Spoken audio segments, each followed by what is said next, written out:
অতন্দ্রিলা অন্বেষা ভাবনাগুচ্ছ সবাইকে স্বাগত জানাচ্ছি।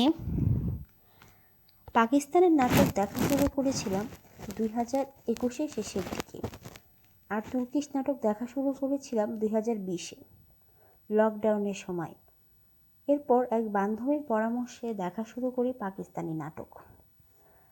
আগে কিন্তু দেখতাম না, তবে দেখার পরে বুঝলাম তাদের গল্পগুলো নতিদীর্ঘ নয়। প্রথমে শুরু করি এহেদে বফা দিয়ে। এই নাটকটা প্রথম দেখা আর প্রথম প্রেমের মতোই এখনও আমার কাছে ভালো লাগে। তুরস্কের নাটকগুলো শেষ দিকে এসে কাহিনী নষ্ট করে ফেলে, অন্যদিকে পাকিস্তানের নাটকগুলো ছোট হয় কিন্তু ওয়েল স্ক্রিপ্টেড। ইদানিং বাংলাদেশে হাসরাত নামের নাটকটা নিয়ে খুব সমালোচনা হচ্ছে, কারণ তারা সমাজের রীতিনীতির বিরুদ্ধে খুব বেশি সোচ্চার হতে পারে না, কারণ তাদের মিডিয়াতে প্রচুর রেস্ট্রিকশনস আছে।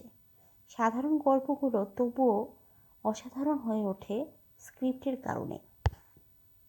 আমার দেখা 3টি ওয়েল স্ক্রিপ্টেড পাকিস্তানি সিরিয়াল হলো নাম্বার 1 এহেদে ওয়াফা, নাম্বার 2 वो पागल सी, নাম্বার 3 कैसी तेरी खुदगर्जी।